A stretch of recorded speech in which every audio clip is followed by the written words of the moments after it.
lived lives and took the risks for the sake of truth and for the sake of goodness. Lord, tanggapin niyo po sila sa inyong kaharian at ibigay sa kanila ang kapayapaang kanilang hinahangad.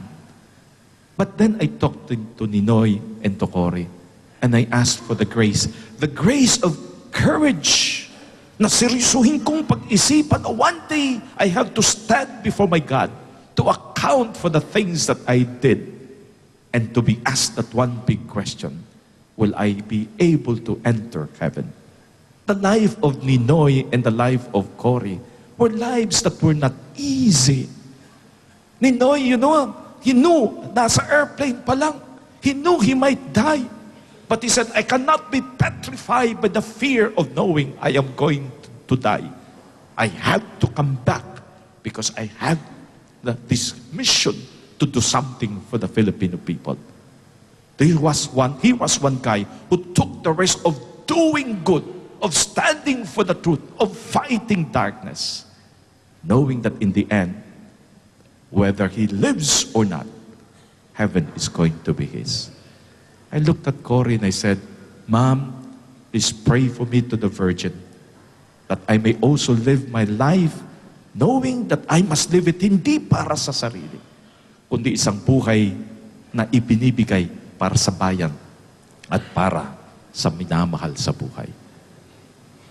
Talagang bago ako malis, I touched each nitso as if to ask for the grace that I may feel that desire in me na gawin ang isang buhay a life that truly mattered.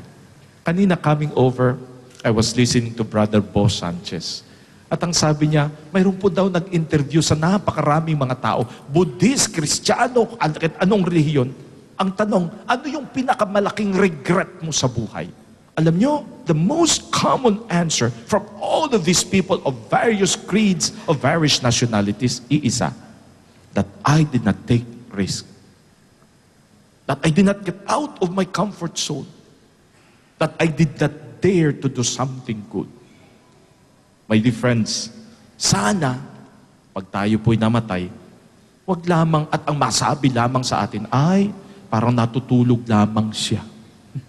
Sana ang masabi ito, here is one man who has accomplished his mission. Here is one man who gave his hugs when he needed to give them, who said his I love yous when he had to say them, who served in his ministry, who gave his life for others. He is worthy of God's eternal kingdom. This is our wish. This is our prayer. Amen.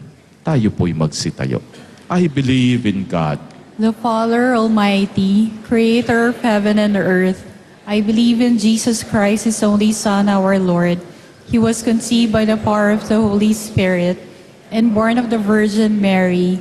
He suffered under Pontius Pilate, who was crucified, died, and was buried. He descended to the dead. On the third day he rose again. He ascended into heaven and is seated at the right hand of the Father. He will come again to judge the living and the dead. I believe in the Holy Spirit, the Holy Catholic Church, the communion of saints, the forgiveness of sins, resurrection of the body, and life everlasting. Amen. let us now pray that we may have hearts open to welcome all peoples as brothers and sisters, fellow travelers, and partakers in the Lord's banquet. With confidence we pray to God, Lord, listen to your people. Lord, listen to your people. That after preaching to others, the ministers of the word may live what they preach, so that they may become credible witnesses and will not be left out of the reign of God. We pray. Lord, listen to your people.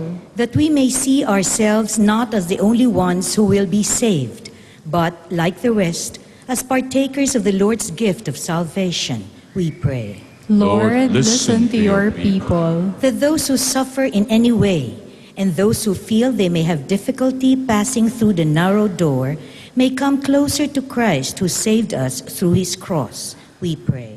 Lord, listen to your people. That the church, the government, and the affluent sectors of our society may address the basic social and economic needs of the less privileged, so that they may avoid rift and class struggle among our people, we pray. Lord, listen to your people. That our beloved departed ones may know the joy of the heavenly banquet, together with the forebears and all the holy ones, we pray. Lord, listen to your people.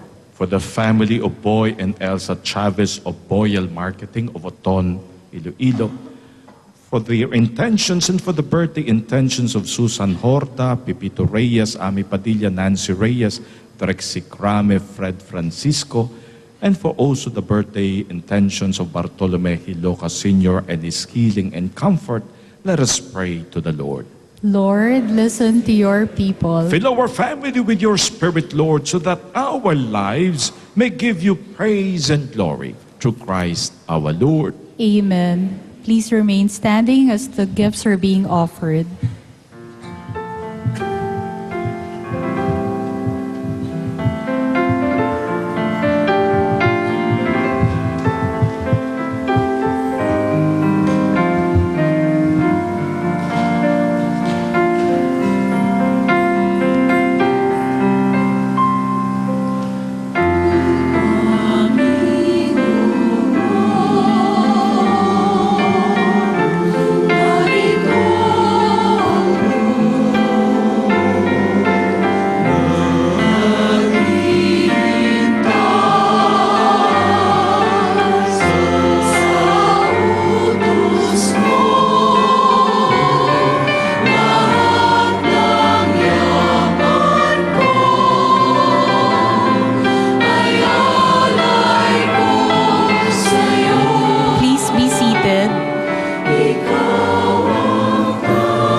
Pray that may the friends that your sacrifice and mine be made acceptable to God, the Almighty Father. May the Lord accept this sacrifice at your hands for the praise and glory of his name, for our good and the good of all his church. Merciful God, the perfect sacrifice of Jesus Christ made us your people. In your love, grant peace and unity to your church. Grant this to Christ our Lord. Amen. The Lord be with you. And also with Lift up you. your hearts. We lift them up to the Let Lord. us give thanks to the Lord our God. It is right to give him thanks and praise. Father, all-powerful and ever-living God, we do well always and everywhere to give you thanks. We see your infinite power and your loving plan of salvation. You came to our rescue by your power as God, but you wanted us to be saved by one like us. Man refused your friendship, but man himself was to restore it to Jesus Christ our Lord. To him the angels of heaven offer their prayer of adoration as they rejoice in your presence forever. May our voices be one with theirs and their triumphant hymn of praise.